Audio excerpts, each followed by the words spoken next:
A segunda festa mariana, dentro do contexto de preparação para o Natal, além da sua Imaculada Conceição no dia 8, nós celebramos hoje, dia 12, alegremente, a esperança cristã unida àquela que apareceu, manifestou através do manto de São Juan Diego, membro dos povos originários, o indígena mexicano, a presença da mãe, a presença consoladora, a presença com o rosto, como Aparecida é para nós uma imagem achada, não é? Não é um fenômeno extremamente como é de fato Guadalupe, mas é também o nosso rosto, o rosto da maioria dos povos originários brasileiros, dos aqui trazidos no período de escravidão, não é? Escravizados, justamente para ser aquela que revela o rosto de todos. Mas para a gente tentar entender a grande missão de Maria para o cristianismo, é antes necessário a gente voltar, porque sempre Maria escolhe, pelo menos nas aparições mais clássicas ou mais conhecidas, sempre a crianças, a povos bastante frágeis e, de fato, para confundir os grandes. Maria quer estar do lado dos humildes. Mas eu sempre quis compreender com o meu coração, por que Maria, depois de dizer, eis-me aqui, ela corre para visitar Isabel. A gente está na sequência daquilo que de fato foi proclamado há alguns dias. Por que Maria faz essa ponte imediata, sai correndo, vai dizer o Evangelho apressadamente? E quem está com pressa, está vivendo uma emergência. É emergencial que Maria vá. E para isso a gente precisa tentar entender o contexto que levou este Evangelho e inclusive o que Maria diz. O que Maria diz é muito importante. É um canto já conhecido por todos os judeus, mas um canto que até então era cantado no sentido de esperança. E quando Maria canta o Magnífica é no sentido de realização. Ela viu, a alma dela se alegra porque de fato ela é a escolhida. Ela é a ungida para dar ao mundo e mostrar ao mundo o Salvador. Primeiro então a gente lembra o contexto do Natal. O que a gente celebra dia 25 não é o nascimento de Jesus, é a sua manifestação para o mundo. Ontem, por exemplo, nós ouvimos que João Batista manifestou para o mundo Jesus. Então nós vamos nos preparando, por quê? Quando nós olhamos o Cristo, nós também celebramos o seu nascimento. Mas vai muito além, porque o tempo do Natal vai até o batismo de Jesus, quando o encerra, mas também tem a manifestação de Jesus na Epifania, quando ele se revela a todos os povos. Então, é a manifestação de Deus. Mas como Deus escolheu para se manifestar? Essa é a pergunta que deve sempre chegar do nosso coração. Sendo um de nós, tendo uma família, e eu vou insistir sempre, para despertar nossa sensibilidade, se fazendo fraco, precisando de ser trocado as fraldas por Maria e por José, sendo frágil o suficiente para que fugisse da morte que aconteceria de modo martirioso, mas fora do tempo, antes que ele anunciasse o reino, foi levado, exilado para o Egito. Então, Jesus não escolheu ser um anjo na terra, não. Ele queria ser Deus, mas Deus totalmente homem. Mas aqui, esse cenário de Maria servindo, de Maria correndo, eu tenho que lembrar a idade de Nossa Senhora. A igreja e a tradição diz que Maria concebeu Jesus antes da sua primeira menstruação. Então estou falando de uma menina de 12, 13, no máximo 14 anos, que toma uma atitude de viajar urgentemente, ou diria mais, apressadamente, seria muito mais próximos de emergencialmente, para quase 190 quilômetros até Encarém, outra cidade perto de Jerusalém, onde morava Isabel e Zacarias. Mas, se eu lembrar, o anjo já havia visitado Zacarias. E se eu lembrar, diferente de Nossa Senhora, que foi visitada a 200 quilômetros do centro do poder, Maria foi visitada em Nazaré, onde o Verbo se fez carne, porque também o Natal é dia de comemorar quando o Verbo se fez carne e habitou entre nós, também no dia 25 de março. E lá, ela recebe o Espírito Santo e concebe o Senhor. Mas ela concebe e recebe de um modo distinto. Por quê? Quem era Zacarias? Zacarias era um sacerdote, pai de São João Batista, esposo de Isabel. Ele também recebe o anjo, um tempo antes. E ele recebe o anjo onde? Rezando em Encarém, onde era sua casa? Rezando em Nazaré? Não. Ele recebe o anjo perto dos Santos dos Santos, o lugar mais sagrado para os religiosos daquela época. É lá que ele recebe o anjo.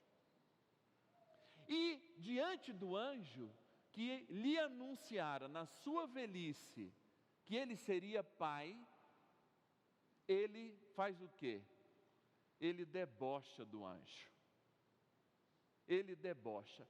No altar dos Santos, Zacarias debocha do anjo.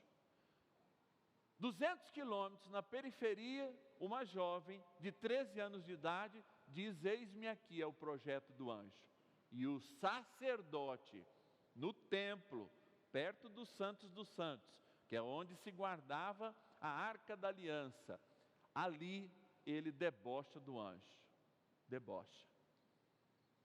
E o que o anjo faz? Prende a língua de Zacarias. Zacarias não falou até que nascesse o seu filho.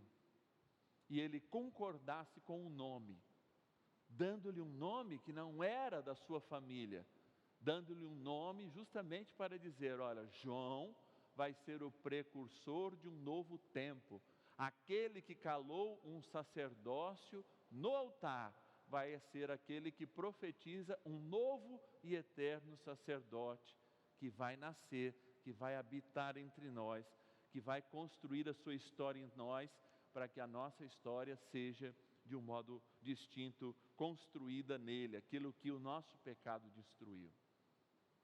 Então esta caminhada de Maria, ela é missionária, ela vai autenticar a unção que Maria recebeu com a gravidez, e por isso o Evangelho trata que ela sai emergencialmente. Haviam caravanas, certamente Maria pegou uma dessas caravanas, colocou tudo da sua vida para trás, porque ela poderia ser lapidada estando grávida e não tendo se casado. Lapidava era justamente ser enterrada até o pescoço e a turma jogar pedra. Ela coloca a sua vida em segundo plano e vai servir, para que teologicamente ela complete, justamente na casa daquele que se calou e debochou do milagre de Deus que aconteceria com o nascimento de João, proclamar as maravilhas de Deus, para encerrar este tempo de debochar de Deus e louvar a Deus pelo tempo presente, pelo tempo que aconteceu. Então, ao celebrarmos esse momento e essa visita, a gente pode olhar a visita de Isabel, a mulher que precisava de ajuda, mas é muito maior que isso, é muito maior que isso. A visita de Nossa Senhora confirma que todos aqueles que debocharam de Deus até então vão se calar, e aqueles que, de fato, serão os anunciadores, vão nascer de novo no ventre das suas mães, serão batizados no Espírito Santo, já no ventre da sua mãe, para proclamarem as maravilhas de Deus e o seu amor. E justamente na casa daquele que continuará calado ainda por alguns meses, Zacarias, Maria proclama o Magnificat. A minha alma engrandece o Senhor, e meu espírito se alegra em Deus meu Salvador, porque Ele olhou para a pequenez da sua serva. Amados, o que de prático então a gente pode extrair de toda essa reflexão que o padre fez? Tem duas maneiras da gente acolher a boa notícia de Deus, o milagre, a transformação, o perdão. Tem dois tipos de crer nas pessoas, de crer que elas podem mudar e crer inclusive em nós mesmos, porque a primeira relação, vão dizer os psicólogos, que a gente tem com o mundo é com o nosso corpo. Então, se a gente não cuida da nossa saúde, do nosso corpo, então a gente nunca vai conseguir avançar. A segunda é com as pessoas, a gente precisa de gente. Gente, às vezes é difícil. Até quem é casado há 30, 40, 50 anos passa por um momento de dificuldade, não é? Porque a vida não é uma pintura tudo certinha, não é as mil maravilhas. Mas Deus nem constituiu mil maravilhas para que a gente pudesse aprender quando as coisas não estão boas e louvar quando as coisas estão boas e aprender a agradecer também pela aprendizagem das ruins. E é assim que nós, diante da nossa limitação, nós queremos encontrar o Senhor, nós queremos fazer essa experiência. E essa experiência é justamente ao visitar a nossa saúde, nos cuidar, ao visitar o outro e ao visitar nós mesmos, sermos aqueles que proclamam para o nosso corpo, a nossa inteligência, a nossa força, que cremos no Senhor e que, portanto, o mundo tem jeito sim. Então, o grande pecado que nós podemos cometer, sempre diante da figura de Maria, que é modelo, diante da experiência da igreja nesse tempo do advento, é não acreditar na mudança. Primeiro, do nosso corpo. Segundo, das pessoas. E terceiro, de nós mesmos. Com o risco de termos a nossa língua calada. Com o risco de não colhermos a glória de Deus. E é por isso que Maria usa justamente este lugar, e a própria revelação em Lucas usa este lugar onde o anjo calou o homem, o sacerdote do templo, que não creu no nascimento de João, para que uma jovem grávida, sem o encontro com um homem, pudesse falar em nome de Deus e em nome de toda a humanidade, que é preenchida pelo fruto do seu ventre, que é tocada com o Espírito Santo pelo fruto do seu ventre. Por isso, na Ave Maria, que na sua primeira parte é totalmente bíblica, a gente diz: ó Maria, bendita entre todas as mulheres, pelo fruto que trazes em teu ventre. E este fruto é o fruto que te tornou imaculada e que nos torna esperançosos para conosco mesmo, ou seja, na nossa conversão, acreditando que o outro possa mudar, acreditando que a transformação pode vir. Quando, diferente de Zacarias, a gente diz: eis aqui o teu servo, como Maria disse, eis aqui a tua serva. E completa: faça-se em mim segundo a tua vontade. Louvado seja nosso Senhor Jesus Cristo. Para sempre seja louvado.